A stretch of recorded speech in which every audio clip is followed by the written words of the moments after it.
Alrighty, I think I should be live. Yeah, there we are. Alright, what is up everybody? Good to be here at License-a-thon. It's been a fun marathon so far, and I'm very glad to show this off for all of you. My name is Janglestorm, and I'm one of the runners of this game. You may wonder, what is this game exactly? This is certainly an experience. It's a bit of a fever dream, I guess. It's very typically mid-90s. But Yogho is a drink yogurt that was especially popular in the mid-90s, where they had a series of commercials, and pretty much out of that came this video game, which was given away for free on a floppy disk. This floppy disk right here, to be precise. And as it turns out, it's a really fun, well-made game, and also a fun speedrun, and I'm going to show you some of that, so yeah, let's dive into that, shall we? So there's going to be a couple of levels, some good action, and yeah, get ready for some pretty wild stuff here. So yeah, let's do this in 3, 2, 1, go. And there we go. So yeah, this game is basically collect-a-thon of sorts. You collect items and you have to fulfill a certain goal in order to get to the next level. And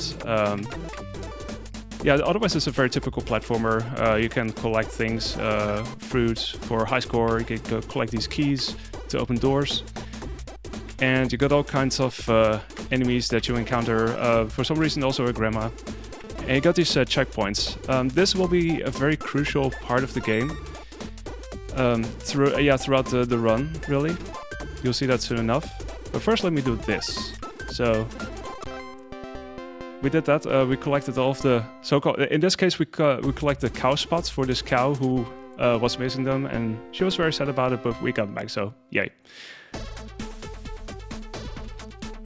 But yeah, so throughout the game, we set up these so-called death warps. You can press a button or a key to reset to a certain checkpoint, and we'll be using that to make quick work of the levels.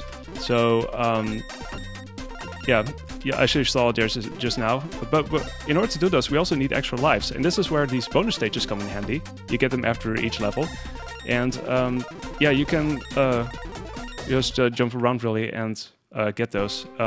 It does make this run really exciting, very low in downtime. There's always something happening here. And yeah, this is the second level, which, as you can see, takes place on the water, and we wind up collecting cauliflowers. Also, one thing that I totally forgot to explain, but I'll be doing it again, is this out-of-bounds jump. It's a bit of a precise jump because you have to kind of jump around a certain formation of blocks in order to jump off screen. So it looks something like this. It can work out like first try, and sometimes it takes a little bit longer. It really depends. Of course, if you want to be on PB pace, you want to get that like right away. But it looks something like that.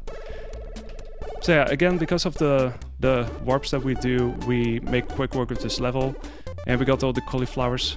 So in this case, we're delivering them to this girl who's apparently got the job of preventing the ocean or the sea from flushing or something. At least that's what the lore says. The lore's pretty interesting in this game. But yeah, she's hungry, and if she's hungry, she doesn't want to do her job, so we bring her cauliflowers. That's how it goes. Alright, so this is the next bonus game or round. We picked up another extra life. Thankfully, this one was way easier to grab, so not much issue there. And this brings us to the next level, which is a very frosty level. And it's also less of a collect-a-thon, because you have like a very clear objective here. We get there whilst we jump over this ice bear riding this vacuum cleaner. So we're picking up this pan, and well, you're wondering, okay, it's something heat-related probably, and yeah, you're correct. So we're trying to unlock this door, or unfreeze this door, and we have to adjust a couple of dials. Apparently, the temperature is not all that high, and we have to kind of adjust that. There's a series of dials that somehow manages that. Also, in the meantime, enjoy these gems. There's some really nice, pleasant tunes here. Also get absolutely kicked in the, you know, by these ice popsicles. This part can be a bit finicky. It's not really ice physics in the pure sense of the word, but you still have these really tight jumps like that one just now. You really have to jump from a certain moment, really. But anyway, that was this level. We just have to, yeah, turn these dials once. Nothing too bad, at least. Okay, this is a bit of a tighter jump, but there we go. That's mostly swag, really. I didn't need to skip that platform, but I just did it for, you know, for the funsies. It's really nice that the variation that they built in, like, it even carries over in the bonus stages, really. Like the... Oh, oops, okay. I need to go for it back up now. Because there was going to be an extra life up there, but I missed that platform. It's still pretty tight. We'll manage, though. In the meantime, we have this fourth level where you also see all kinds of interesting things, including this item we're picking up, because if I translate this correctly, these are called worm butts, and you wonder why worm butts and why everything. Well, so in this level, the main objective is to collect these worm butts for this llama, who normally is responsible for keeping the windmill turning, and this windmill has gone stationary, so we have to feed these to this llama in order to let him fart, and so the windmill starts turning again. That's actually what happens. You'll see soon enough.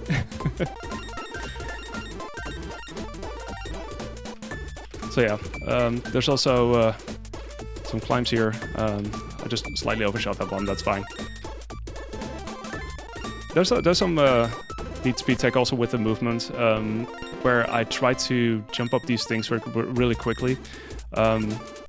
So you can sort of jump sideways and then jump off there and then grab it from a higher spot, and that's what I'm trying to do there. Let's see. Oh yeah, I need to go for something here. Since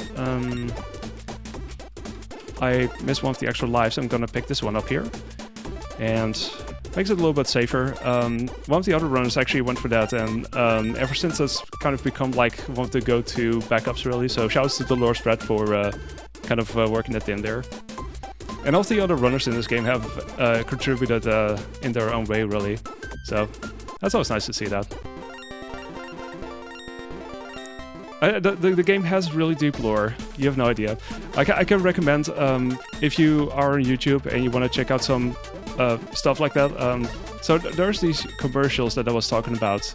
You can find them there.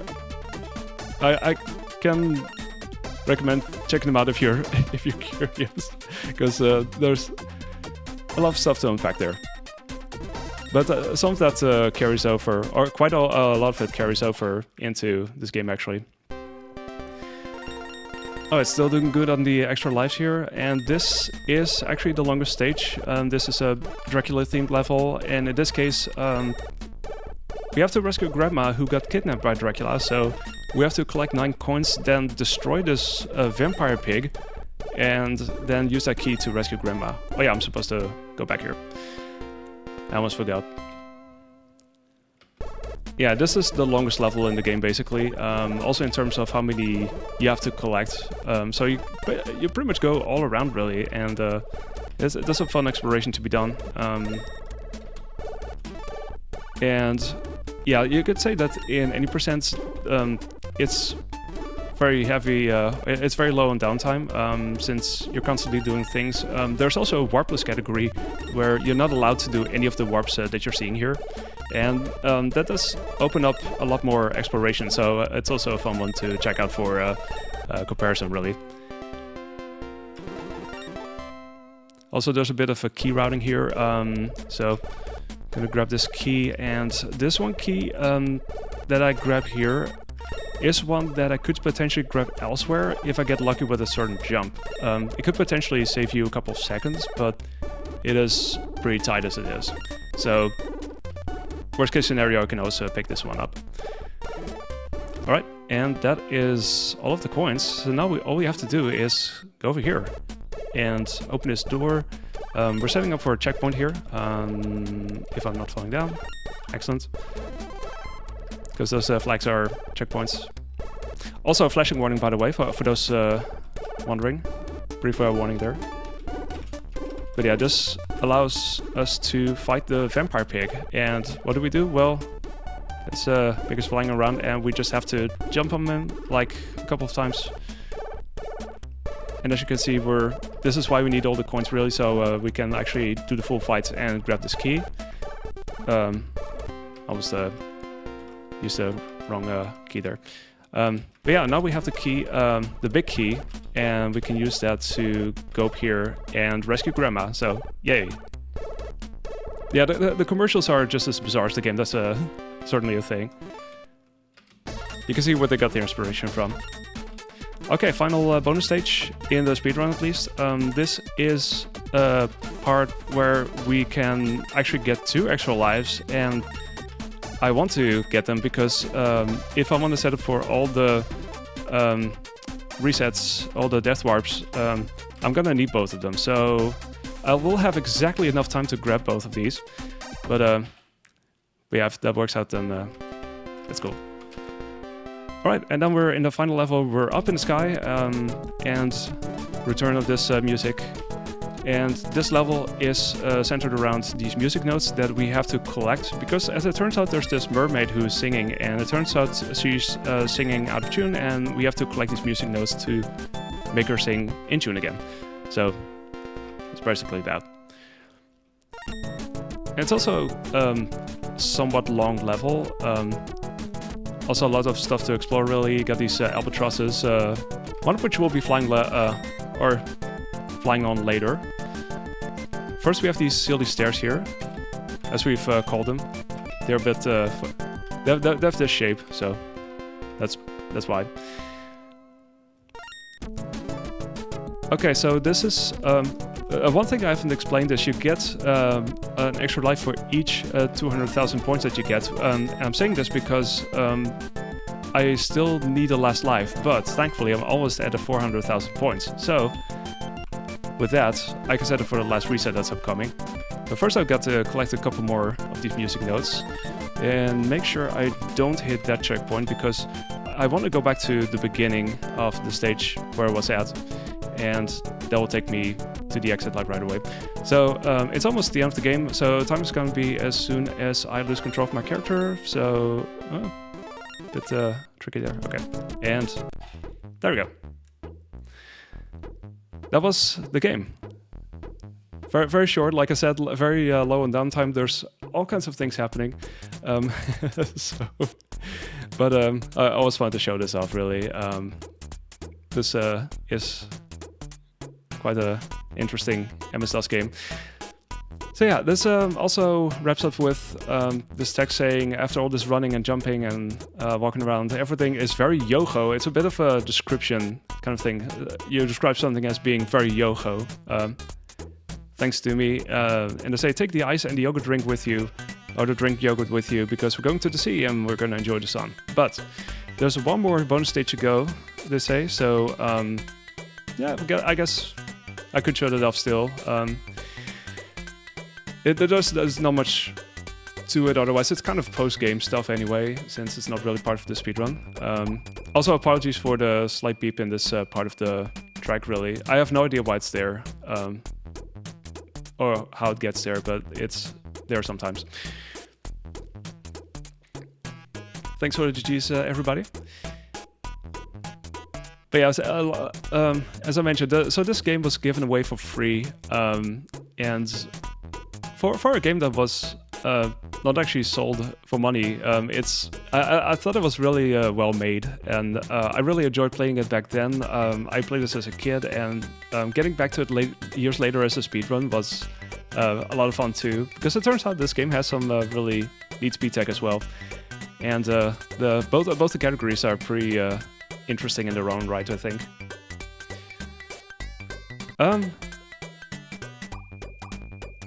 Let me see. I'm gonna wrap up here, I think. I mean, I can show you the bonus stage, but I'm not gonna do anything there anyway. So yeah, I just want to say thank you all for watching. I'm very glad that I finally got to show this off for License-a-thon. It's been a blast, and yeah, enjoy the rest. Also, I want to do a shout out real quick for the other runners, and NES Atlas is in the chat, and actually used a whole world record and was responsible for the route that the game has today. And also DOS Gamer for bringing this run, or this game as a speedrun, kind of under the attention of all of us. So yeah, shout to them, and yeah, go enjoy the rest of the marathon. If you want to see more of the stuff that I'm doing, I speedrun various games over on my Twitch channel. Feel free to drop a follow if you like. And that's all I have really. So enjoy the rest of the marathon, and I'll see you around. Take care.